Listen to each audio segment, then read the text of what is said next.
Yeah, thank you, Johnny. The Sex Pistols from 1996 on their Filthy Lucre tour. Yes, because a record critic once said, "This isn't music. They're not making money off of music. This is filthy lucre."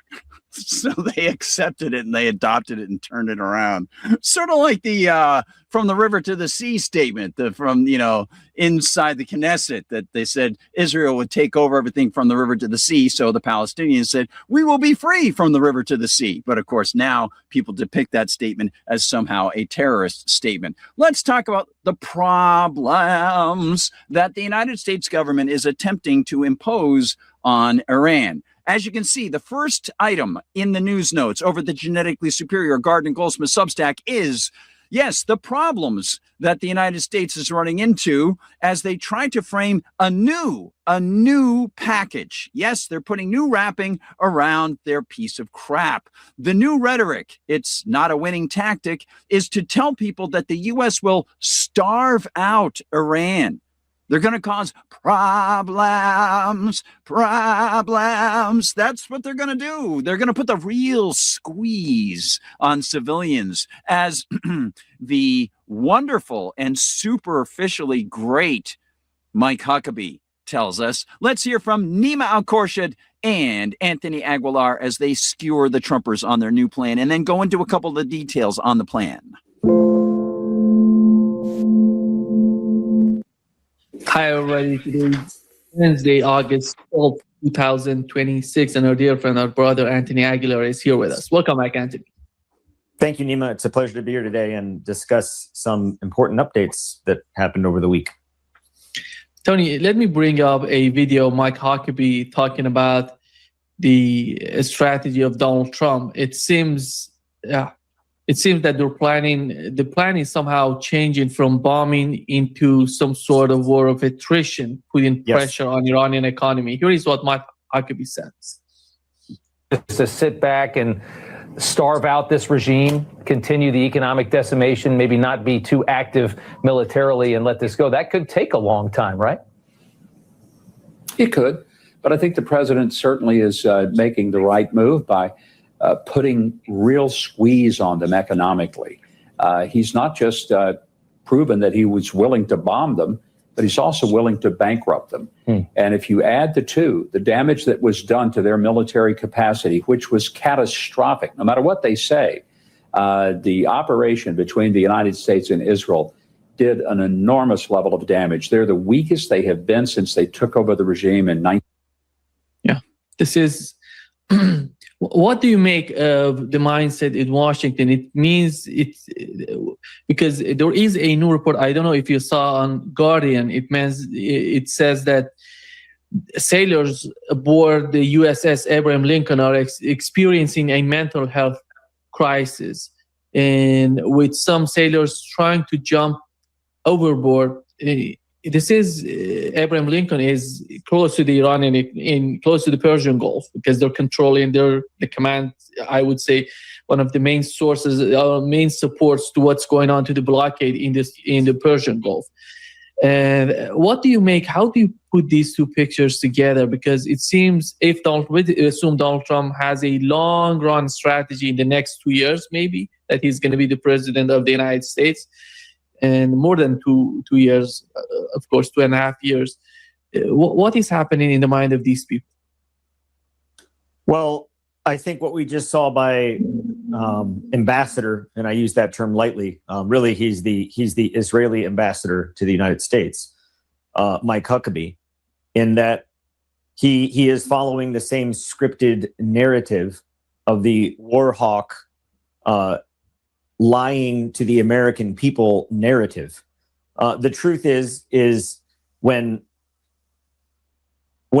individuals in positions such as Mike Huckabee, Pete Hegseth, Marco Rubio, the president, make comments such as, well, Iran was severely impacted by this conflict. That's never been in denial. Of course, Iran has been impacted and affected. The girls' school in Manab, the assassination of the Ayatollah, Of course, it is no secret that Iran has been inflicted with great destruction in economically, politically, militarily. But regardless of that, Iran maintains the resistance. Iran maintains their defense. Iran maintains their sovereignty. Iran maintains their position from the very beginning, which has not changed nor faltered. So, and if you've been reading some of the defense journals out there, Iran has increased its defensive weaponry.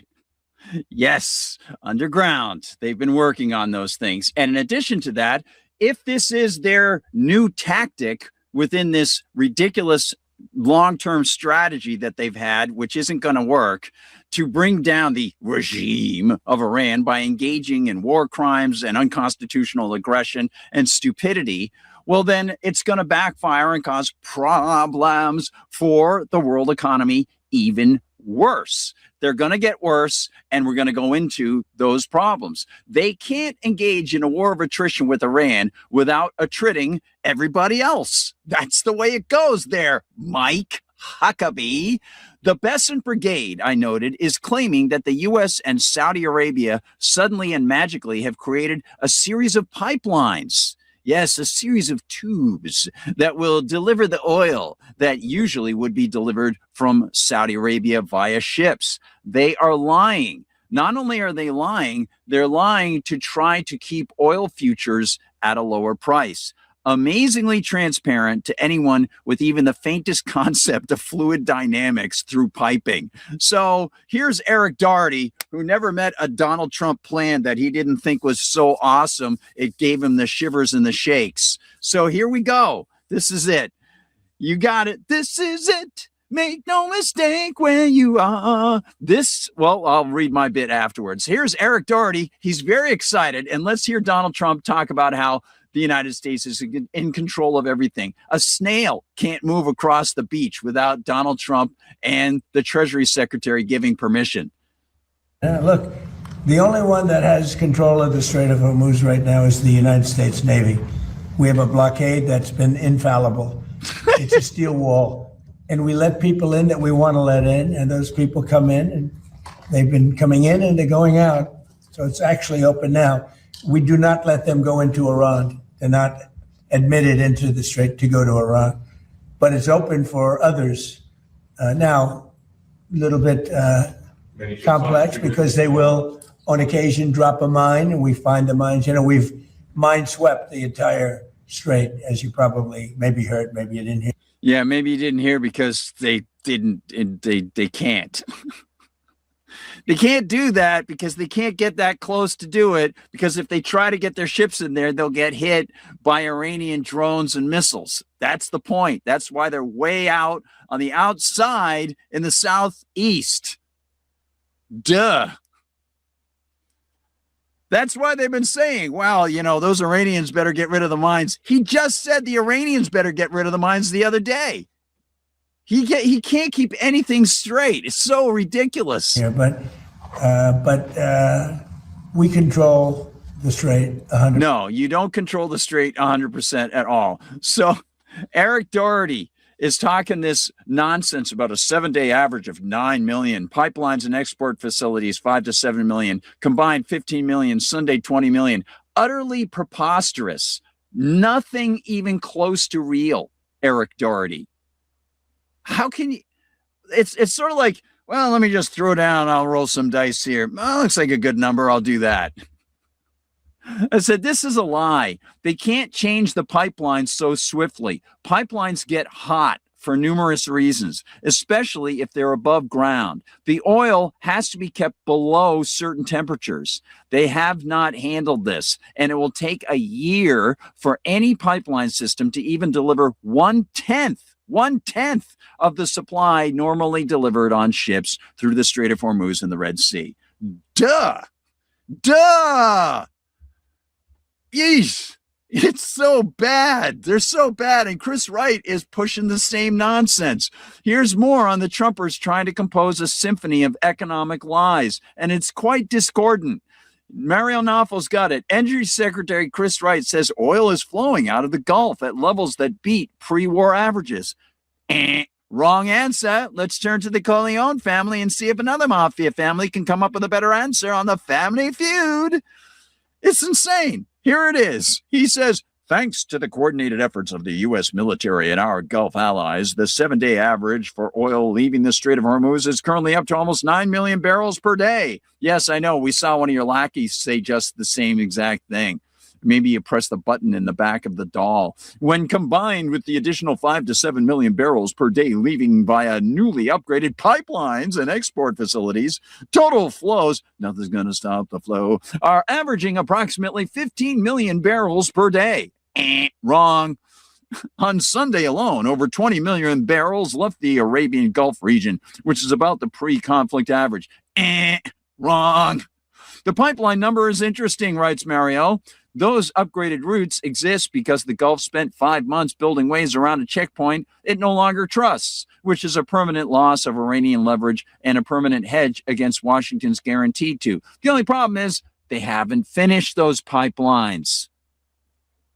Chris Wright making his claims. Sunday alone, over 20 million. Okay, if you say so. Well, let's go into some more details.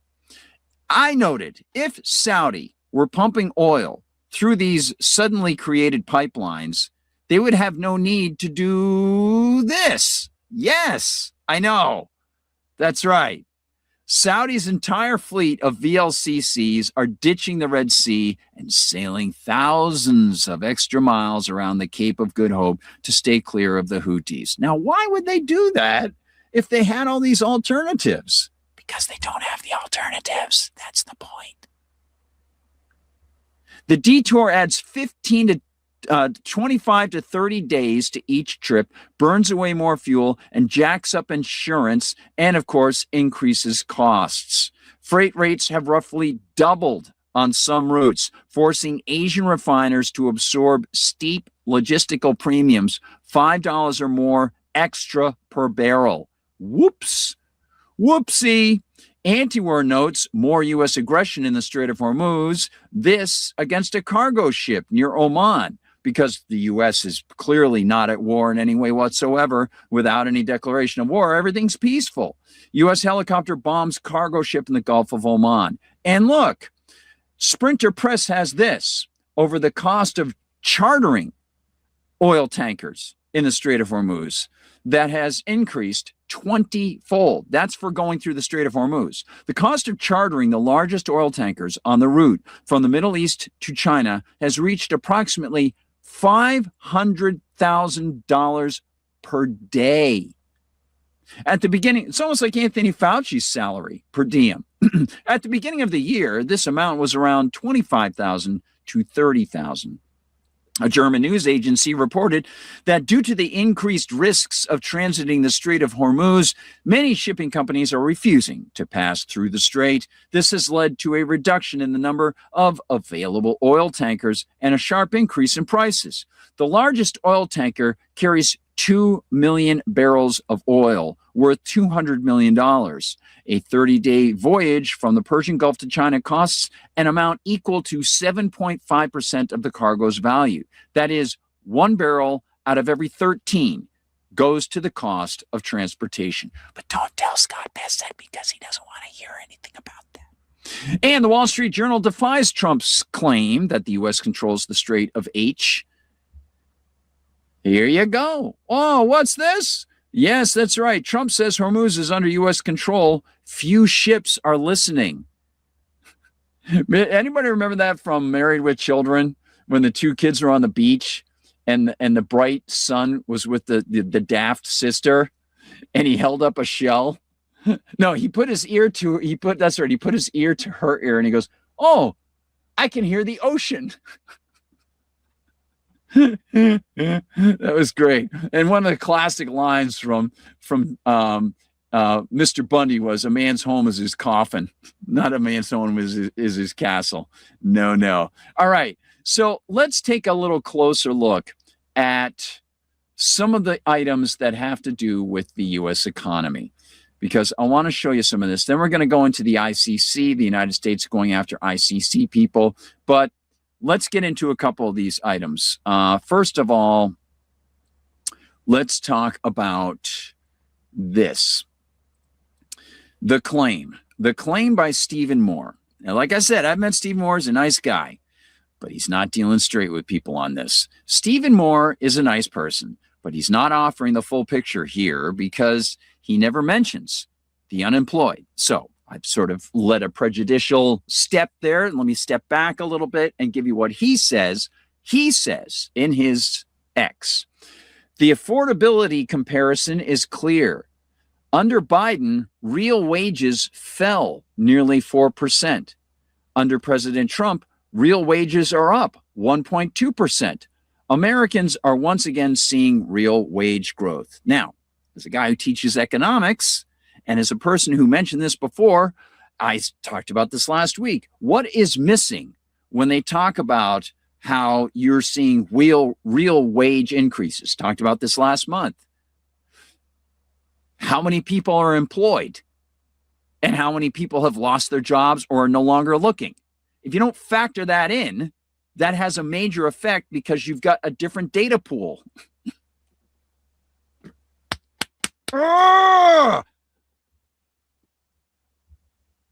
Yeah.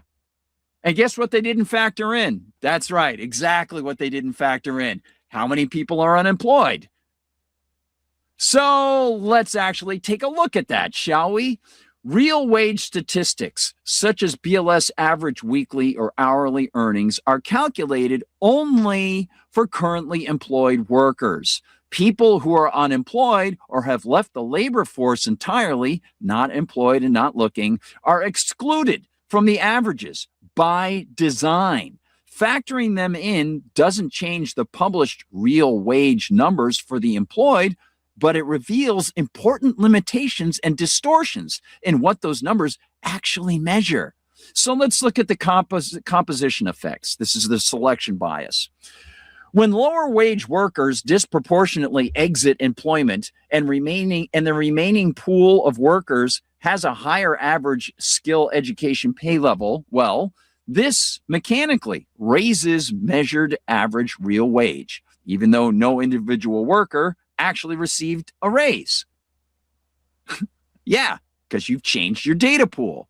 The reverse happens when lower wage workers re-enter the working environment. Averages can fall or grow more slowly purely because of the changing mix. This was especially large during and after COVID, Cowabunga 19.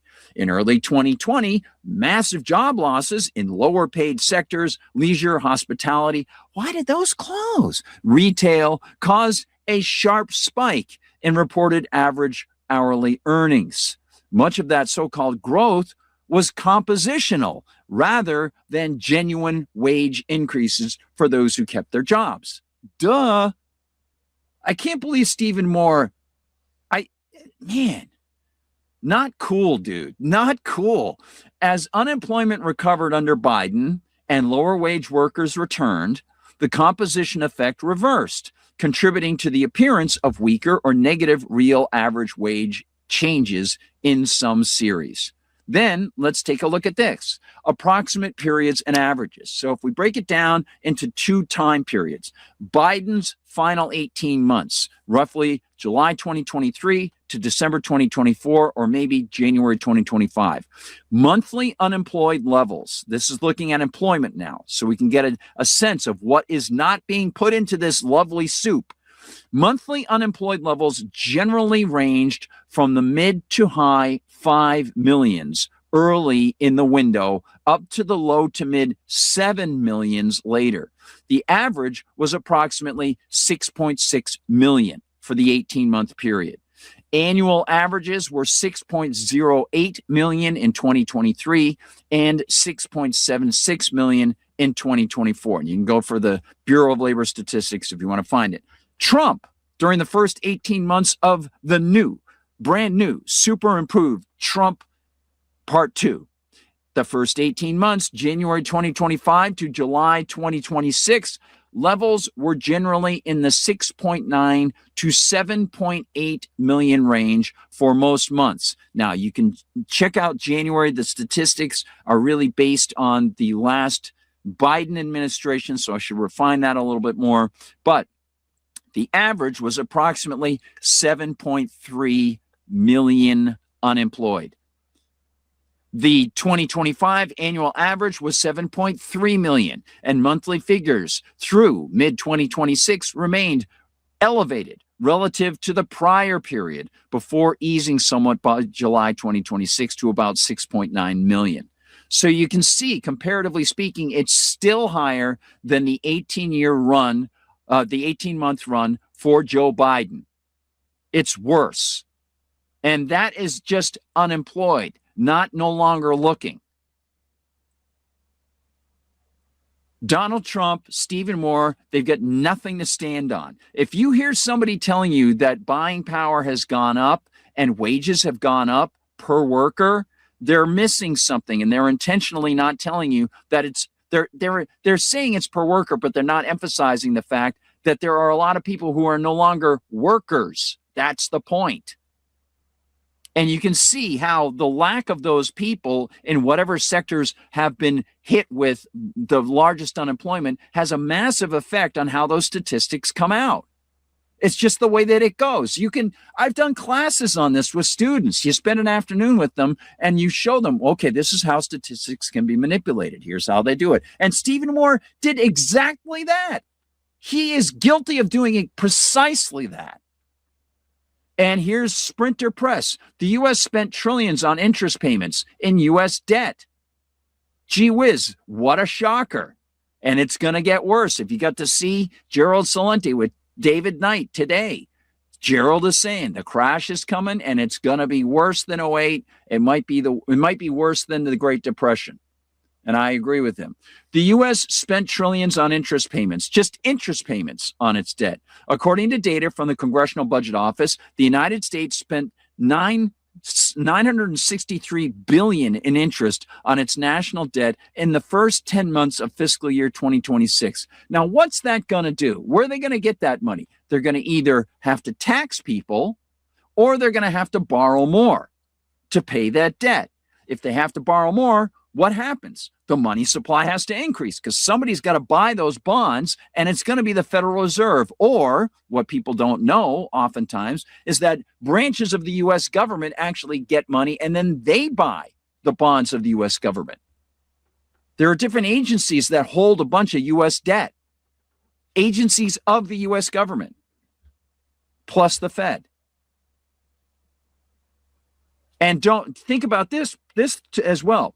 With the CARES Act in April of 2020, since the Fed was granted the power to buy the bonds of any corporation without mentioning any information to the public about it at all, don't have to give their name, their bottom line, their nothing.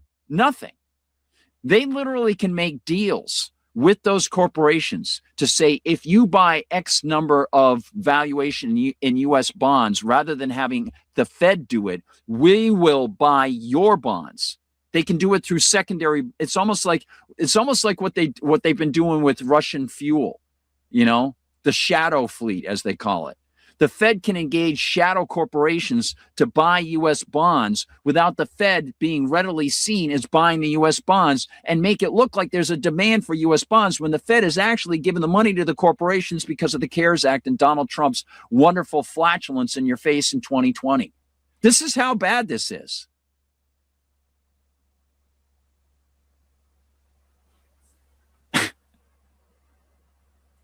Yeah, it was funny. I was talking about how I got injured, and for years I was doing PT and I was reading economics and philosophy and stuff like that. This is the stuff I learned while I was trying to be able to keep my legs functioning properly when I was so badly injured. This is high octane on nitro. All that stuff that I picked up, and maybe you've read a lot of this stuff too in your spare time because you found that it was important, and it's really coming home to roost. And fact check. Trump says of prices, the food, the groceries, it's all coming down.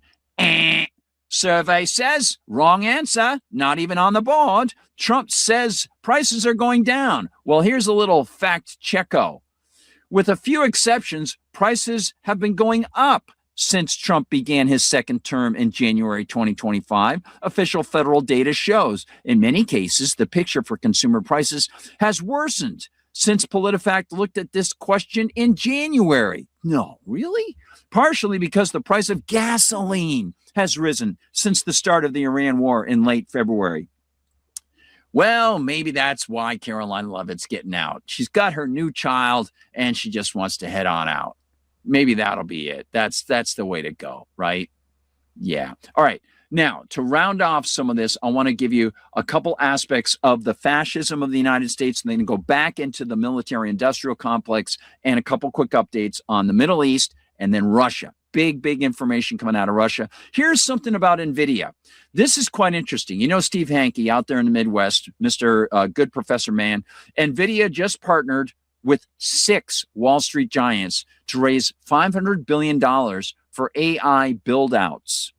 Oh, really? This is yet another circular financing deal. Oh, sounds familiar. AI customers who will be financed in part by NVIDIA will be buying NVIDIA chips. Yes, that's great. Welcome to circular finance and the AI bubble. Now, it's one thing if you're a manufacturer or something, you think there's going to be a demand for your stuff, and you think, okay, well, we'll also invest in some of the parallel things behind this because we think it's going to be very successful. We'll make some deals with everybody. If this were all on the up and up and it were just the businesses making their deals, that would be great. No problem. It wouldn't be bad if NVIDIA wanted to invest in these companies, if they thought there was a future and these companies were also going to buy NVIDIA chips. No problem. There's a form of partnership, right? But there's a problem there. Problem. What is the problem? Well, in 2025, the Trump administration, allowed NVIDIA and AMD to sell certain lower-powered AI chips, such as the H20, later expanded towards the H200, to China in exchange for what? That's right, a cut of the related revenue. That's why I put it under the more fascism information. Yes, in case anybody wants to send a subscription to Donald Trump, you might want to read my newsletter. Initially reported at 15%, with some later references to 25% of the profit going to the feds. This positioned the government as a financial participant in those specific sales. And now we see NVIDIA is ready for a $500 billion AI build-out thanks to, you got it, the U.S. opening the door. There should be no legal barriers to anybody who wants to sell something to somebody else. By the same token, your specific corporation shouldn't get a special deal to only have you and maybe a couple others open to doing the trades, as long as you agree to give a 15 to 25% cut to the big federal mafia. That's kind of uncool, isn't it? Yes, and it is fascism. It's precisely fascism.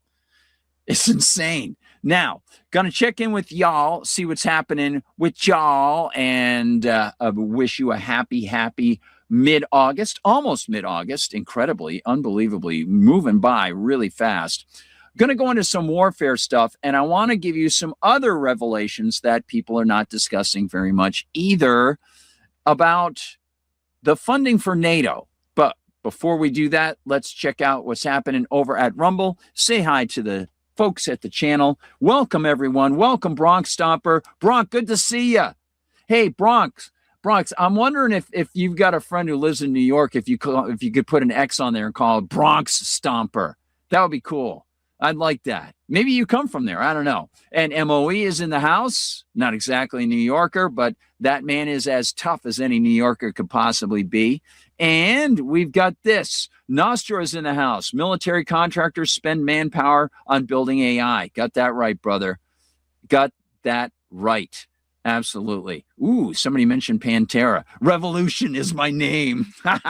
Hey, Wally Walrus, the big W ×2. Good to see you, man. Good to see you.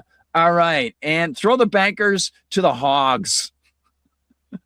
Actual pigs, says MOE. You got it, man. You know, there is one thing I wanted to mention. I mentioned a man named Steve, and I need to give him credit on that economic portion. Of course, it does have a bearing because the United States is spending so much on warfare. Steve Ratner. This is the chart that I mentioned that as the Russians and I were working on refuting what Stephen Moore said, another Steve Ratner, came up with the chart. After the pandemic, so-called, real wages grew strongly against the board, and pay rose faster at the bottom and middle than at the top by the widest margin on record. Under Trump, real wage growth has cratered, and the lowest paid have fallen furthest behind. So he actually broke this up a little bit and showed people based on quintile. Thank you, Stephen, for doing that, because that has a bearing on skill sets often. And you can see very clearly, he's got this. Biden, post-COVID, is in blue, and Trump, Biden is in blue, and then he's got the post-COVID July 22nd to January 2025, and Trump is in red. So very clearly, what Stephen Moore said is not true. It's just not, it's not supported by the evidence. And by the way, all Stephen is doing there, he's not including what I said should be included. All Stephen did there was break it down by quintile. Okay. Over on the left is the lowest quartile. It's quartile. Yeah, that's right. It's 4, not 5. He broke it up: lowest quartile, second quartile, third quartile, and highest quartile. You can see the most magnificent difference and fundamental difference that is absolutely striking is the lowest quartile. Absolutely stunning. Just incredible. By the way, coming up at 7 o'clock, our guest for the Mind Meld will be Eric Peters, who I'm sure will have a lot to say on this, plus more, not Stephen Moore. Let's get into Russia-Ukraine. After Ukraine killed numerous Russian civilians a few days ago, the Russian forces responded last night. Here it is. Russia strikes pound Ukrainian cities, killing at least 10. News from Antiwar. Please remember, everybody, Antiwar has their big donation fundraiser going on. If you can donate, it's right up there in the top right. Click over there. Let them know that we sent you. The Ron Paul people have been mentioning it as well. They're not advertising or anything with us. I just like what they do. I'm friends with Angela. I really admire their work. Antiwar.com. If you can open up another tab, send 10 or 20 bucks their way, maybe somehow. That would be just phenomenal. The work they do is great. So here it is. The strikes came a day after a Ukrainian drone attack killed 13 people in Russia's Nimznevsk. Russia strikes pounded Ukrainian cities, killing at least 10 civilians. According to the Associated Press, 3 people, including a 15-year-old boy, were killed by drone and artillery attacks in Ukraine's Dnipropetrovsk, Dnipropetrovsk region. Thank you. I got it right. A steel company in Zaporizhia said that several of its workers were killed and 21 were injured by a Russian strike that hit one of its plants. Okay. Now, there's more to this. Let me give you some of this, because the EU is getting ready, of course, for their $90 billion loan, so-called, that they're going to give to Ukraine. And many Trumpers are claiming, well, yeah, it's all in Europe's hands now, and NATO is getting funding from Europe and so on and so forth. So I broke down the information just so people are not misled that way. First of all, the EU 90 billion euros, $105 billion, that's coming out of what they claim is a loan that they're giving to Ukraine, which won't be repaid. And it's based on the money they've stolen from Russia. Remember that. And if people think the U.S. stopped directly handing money and weapons to Ukraine, I want to recall that just this year, the U.S. has already handed Ukraine $2.4 billion in January and $775 million in February. Plus, the House passed the Ukraine Support Act in June, authorizing $8 billion in military finance loans and extending certain authorities, but it has not become law pending Senate action and presidential approval amid administration opposition to further large-scale funding. Overall, U.S.-related spending since 2022 reached about $195 billion available as of March of 2026, much of it not pure bilateral transfers to Ukraine, with deliveries of prior funds still, you got it, still occurring. Oh, yes. And Congress authorized $400 million annually for fiscal year 2026 and fiscal year 2027 in security assistance for Ukraine, and appropriated $400 million for fiscal year 2026. European capacity building, including Ukraine. Here's a little link.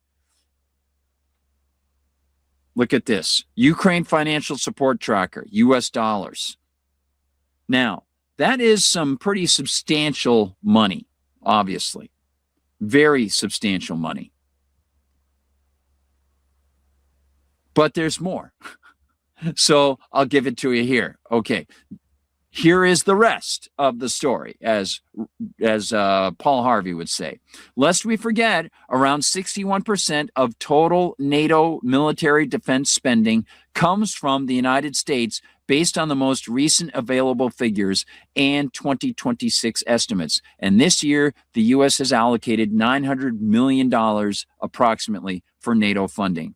Here is a special video capture we were able to record and render from RT about the origins of the Cold War, which of course led to the overthrow of Ukraine in late 2013 into 2014.